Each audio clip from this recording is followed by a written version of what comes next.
Hello दोस्तों, आज हम कपड़े से रिलेटेड कुछ बातें करेंगे जिससे आपको ये पता चलेगा कि कपड़े का बिजनेस कैसे होता है, इसमें कौन सा धागा यूज होता है, कैसे केमिकल यूज होते हैं, और अगर आप होलसेल में माल लेना चाहते हैं कौन सी जगह अवेलेबल है जहां आप जाकर आसानी से कपड़ा खरीद सकते हैं। तो उसके लिए आज हमने अपने प्यारे गेस्ट महेंद्र जैन जी को बुलाया है। तो नमस्कार महेंद्र जैन जी, कैसे हैं आप? नमस्कार इरशाद भाई, आपने मुझे ये मौका दिया उसके लिए मैं बहुत बहुत धन्यवाद। तो सर, मैं आपसे ये जानना चाहता हूँ, जो हमारे व्यूवर्स इस वीडियो को देख रहे हैं वो ये जानना चाहते हैं कि कपड़े का बिजनेस क्या होता है, इसको हम कहां से खरीद सकते हैं, और अगर हम इसे होलसेल में बेचना चाहें तो ऑनलाइन हो या ऑफलाइन हो तो उसे कैसे बेच सकते हैं। तो आप हमें सजेस्ट करिए कि कपड़े का बिजनेस हमारे लिए सही है या नहीं है। जो व्यूवर्स देख रहे हैं, तो मैं आप लोग से भी यही कहूंगा कि वीडियो को लास्ट तक देखना, इसमें बहुत सी चीजें आपको ऐसी पता चलेंगी जो आपने पहले कभी नहीं सुनी। तो सर, हमें ये बताइए कि कुछ लोग 6 महीना साल भर इस बिजनेस को करते हैं और फिर उसके बाद उनका बिजनेस बंद हो जाता है, वो इंटरेस्ट नहीं लेते हैं या फिर मार्केट में लॉस होने शुरू हो जाते हैं, जिस वजह से वो आगे इस बिजनेस को नहीं कर पाते हैं। तो आप उन लोगों को क्या सजेस्ट करेंगे? कुछ इस पे हमें कुछ टिप्स दीजिए। ऐसा है इरशाद भाई जी। आपने मुझे कपड़ों के बारे में पूछा क्योंकि जी। मेरा ये खानदानी बिजनेस है। अच्छा। एक्चुअली मैंने जैसे ही पढ़ाई की उसके बाद में पहले हम आसाम रहते थे।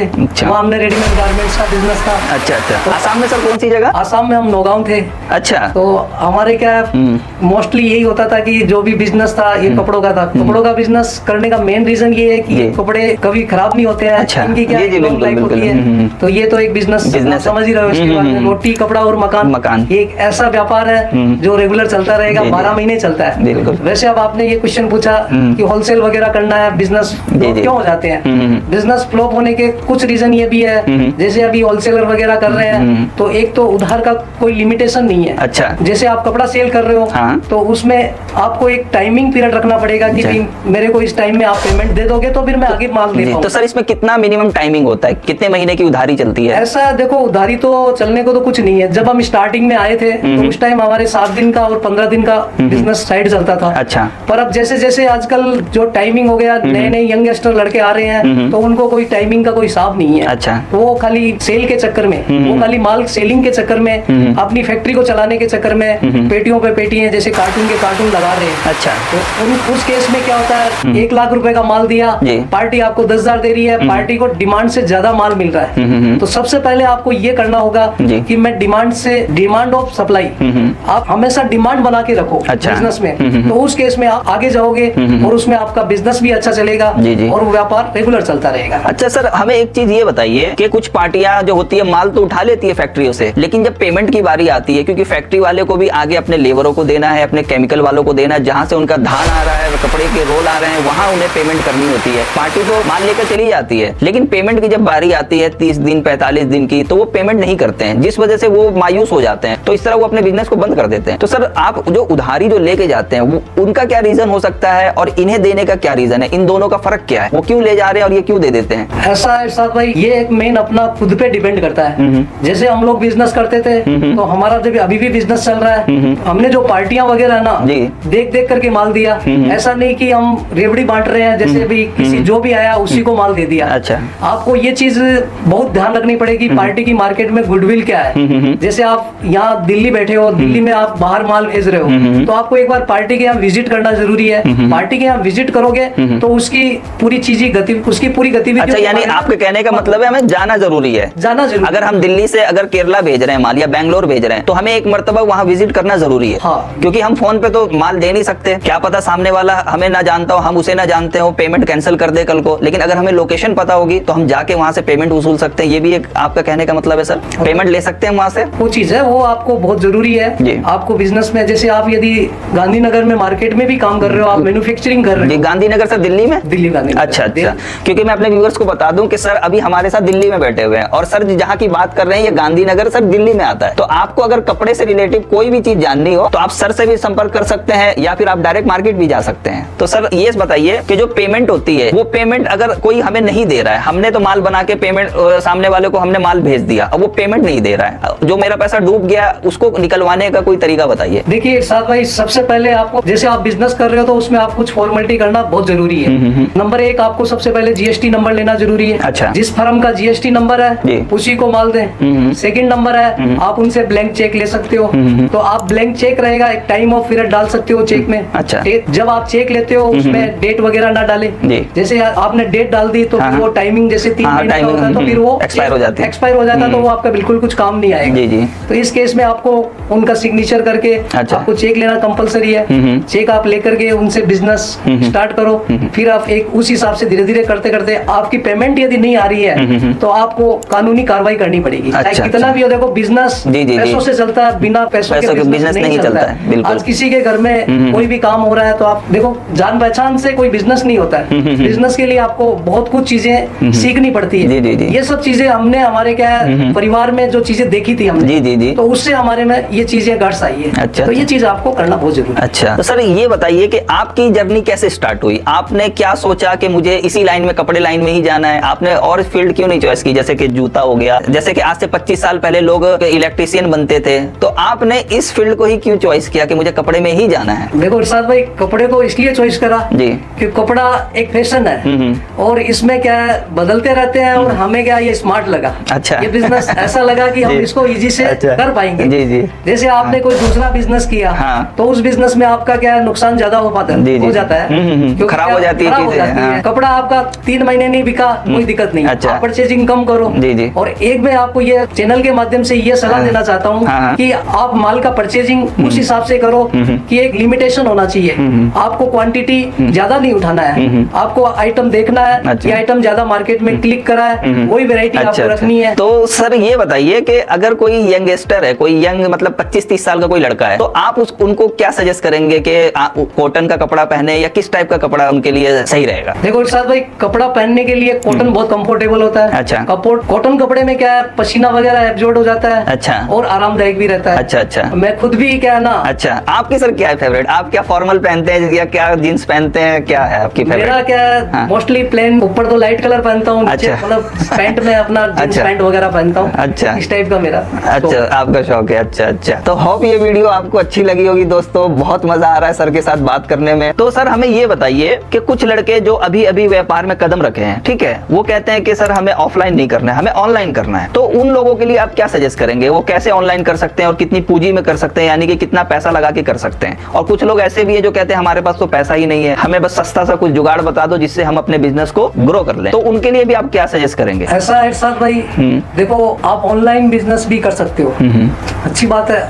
ऑनलाइन का देखो क्या होता है, उसमें पेमेंट का एक सिस्टम बहुत होता है। जैसे आप फ्लिपकार्ट है, काफी प्लेटफॉर्म है, उन पे कर सकते हो जी। अमेज़न वगैरह हो गया, अमेज़न वगैरह जी जी। उनमें क्या आपका 10 से 15 दिन के अंदर पैसा आ जाता है। अच्छा, ये भी बहुत अच्छा बेस्ट प्लेटफॉर्म जी जी जी। उसके लिए आपको क्या करना होगा, आपको ऑनलाइन के हिसाब से क्वालिटी वगैरह मेंटेन करनी होगी, और उस केस में आपको। अच्छा सर, कुछ लोग कहते हैं कि इसमें रिटर्न बहुत आते हैं, तो उसके बारे में आप क्या कहेंगे? क्योंकि ऑफलाइन में चलो हमने दुकान से या फैक्ट्री से जो माल भेजा, पेमेंट आ गई, लेकिन रिटर्न का कोई इसमें हिसाब किताब नहीं होता है, लेकिन ऑनलाइन में जो है काफी रिटर्न आते हैं। तो सर इसके बारे में आप क्या कहेंगे? वहाँ पे कैसे कमाई होती है, लोग कैसे मतलब अपने आप को इससे ऊपर की ओर ले जाएं, कैसे करें इसे? ऐसा है इरशाद भाई, देखो ऑनलाइन में रिटर्न आता है ना, रिटर्न आने का भी एक रीजन होता है जी। जैसे आपने क्या किया, जो क्वालिटी मेंटेन कर रहे हो जी, जो कस्टमर प्रॉपर जो चीज मांग रहा है वो आप चीज दे नहीं रहे हो। अच्छा।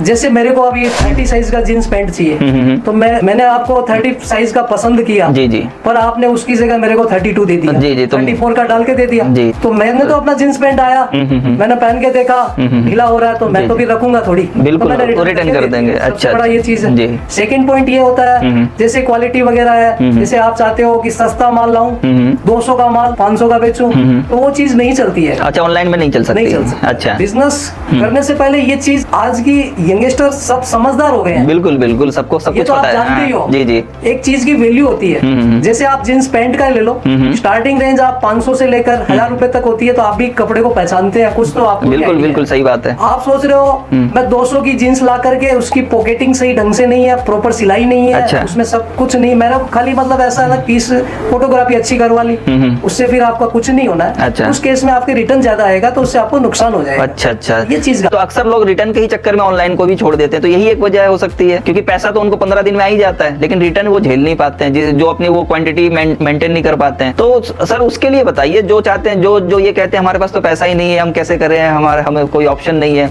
तो उनको आप क्या सजेस्ट करेंगे? ऐसा देखिए, कपड़े का व्यापार बिना पैसे के भी किया जा सकता है। अच्छा, कैसे? उस केस में आपको क्या करना होता है कि जैसे आप यहाँ आप मार्केटों में जैसे आप दिल्ली रहते हो जी, ठीक है। आपको ये दिल्ली एक गांधीनगर एशिया का इतना बड़ा मार्केट है। अच्छा। तो वहाँ पे बहुत सारी फैक्ट्रियां जी। हैं जहाँ पे आप जाकर के फैक्ट्रियों वगैरह से आपको ये कांटेक्ट करना है, सर मेरे को सैंपल दे दीजिए। आपको सारा माल नहीं उठाना बिल्कुल भी, आपको एक्चुअली आपके पास पैसा भी नहीं है। तो आप एक सैंपल के हिसाब से, जैसे समझ लो आपने 3 पीस सैंपल ले लिए, उन 3 पीसों के सैंपल की कॉस्टिंग आपके 300 रुपए से लेकर के आपका 1000 रुपए करीब हुआ। ठीक है, चलो इतना तो आप मैनेज कर लेता है इंसान। आज आप 15-15, 20-20 हजार रुपए के फोन ले लेते हो, उसके लिए आप खर्चा कर लेते हो, और आप बिजनेस का नाम आता है उस टाइम कहते हो कि मेरे पास में पैसा नहीं है सर। जी, तो ये चीज है। उस केस में आपको क्या करना है, वहां से सैंपल लेने हैं, वहां सैंपल लेकर के आपको उसी मार्केट में आपको 10-15 दुकान में जाकर के, अच्छा। जैसे आपने 200 रुपए का कोई पीस लिया, उस पे आप 10 रुपए ऐड करिए, ज्यादा नहीं। ऐसा नहीं कि मैं 200 का 300 कमाऊं, वो नहीं होगा कभी, क्योंकि होलसेल है, आपको होलसेल में बेचना है। अच्छा। तो आपने 10 रुपए ऐड किया,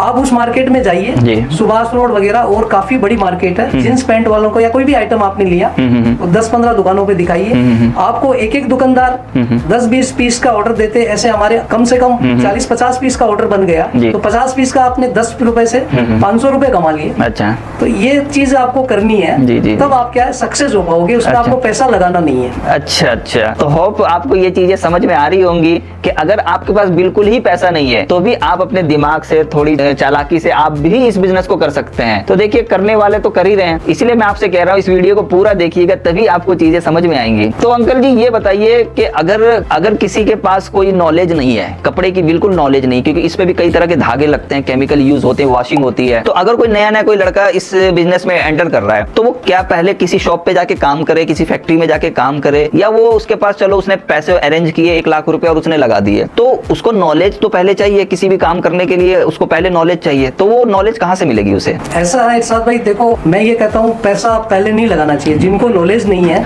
वो पैसा आपका जीरो हो जाएगा। जैसे आपने इजी है जाकर के परचेजिंग कर ली आपने लाख रुपए की, तो अब मार्केट में आपको पता ही नहीं है कौन सी पार्टी को माल देना है, कौन सी व्यापारी अच्छे है, कौन से नहीं है। सबसे पहले आपको ये करना है कि मार्केट में जाकर के आपको 1-2 महीने मार्केट में काम सीखना है। अच्छा। आप जॉब कर सकते हैं, वहाँ कोई दिक्कत नहीं है, आपको 10-5 हजार रुपए जो भी मिले, ऐसी बात नहीं है, आप वहाँ पे मन लगा के काम करिए। अच्छा। फिर मार्केट में देखिए कि क्या चीज चलती है, फिर आप उस हिसाब से मार्केट में उतरो, तो उससे क्या वो ज्यादा बेटर होता है। अच्छा सर, बहुत चीजें ऐसी मुझे खुद पता चली जो मुझे पहले बिल्कुल पता नहीं थी इस बारे में। बहुत अच्छा लगा आपसे बात करने में। और अगर आप और डिटेल में जानना चाहते हैं इस फील्ड के बारे में, कपड़े के बारे में, तो सर का चैनल है जिसपे सर इन्हीं चीजों के बारे में बताते हैं, तो वो आपको स्क्रीन पर दिख रहा होगा, तो आप सर के चैनल पर डायरेक्ट जाके विजिट कर सकते हैं, सर से क्वेश्चन पूछ सकते हैं, कमेंट्स कर सकते हैं। तो होप ये वीडियो आपको पसंद आई होगी दोस्तों। तो अगर पसंद आई है तो लाइक करें, सब्सक्राइब करें और शेयर जरूर करिए। मिलते हैं अगली वीडियो में। Take care, bye bye, love you, जय हिंद, जय भारत।